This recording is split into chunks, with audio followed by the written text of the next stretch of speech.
Chapter 16, and I find it kind of interesting that we've got some things going on in the real world that really kind of fit this. I put one in the discussion for this week that talked about the proposed purchase of Qualcomm by Broadcom.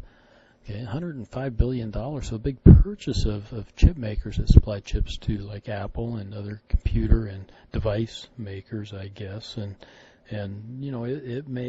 it will certainly be subject to review by the FTC, and maybe there may be problems. There may be some anti-competitive things in there that would be worrisome. Also in the news then was Disney perhaps purchasing a part of the 20th Century Fox or 21st Century Fox, whatever it is called now. I'm not 100% sure anymore.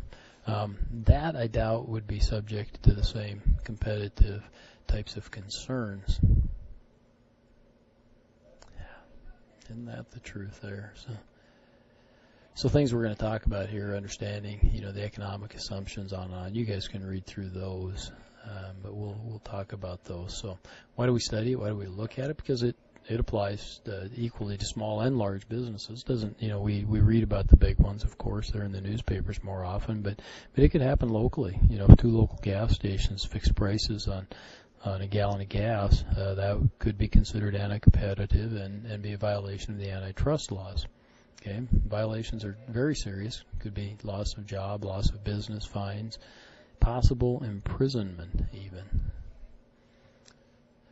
So the history of trusts, of course, business arrangements that favor owners of several companies. Well, what happened back in the day, and you might imagine when the old boys were meeting, this before TVs and cell phones and those types of things, so they got together at clubs and smoked cigars and drank brandy and talked about things, and I imagine the subject came up that, we could make more money if we combined our efforts and combined our companies and didn't compete against each other, instead of joined forces. And if we put our company into trust, put our stock into trust and had a trustee manage those for our benefit, it would be better for all.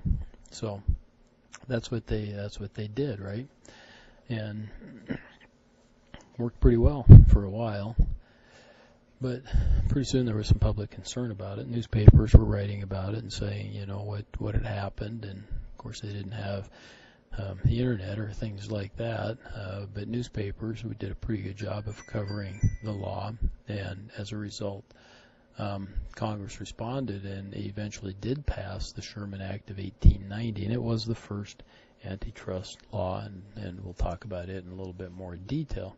Kind of surprisingly, Teddy Roosevelt, he was the president during the enactment of the Sherman Act, and he was not the president during the enactment of the Sherman Act, but he was the first one to really use it and pursue the breakup of companies. It was the reason it was surprising. He was a Republican president, kind of widely thought to be pro-business, and yet he was very active in actually breaking up those businesses, or breaking up the trusts anyhow, that held those businesses and forcing them to once again be competitive. It's kind of a timeline, and the main ones we'll talk about are the Sherman Act, the Clayton Act, and the formation of the FTC, or Federal Trade Commission. We won't speak too much of the amendments, at least specifically. So what are the assumptions? One is that many small competitors are better than a few, or one larger one, right? That no organization or individual should control production quantities or set prices. Nevertheless, that does happen still sometimes.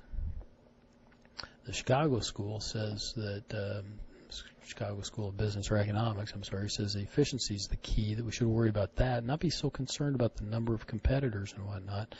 But the Harvard School would argue that there shouldn't be domination by one participant, regardless, of the efficiency and whatnot.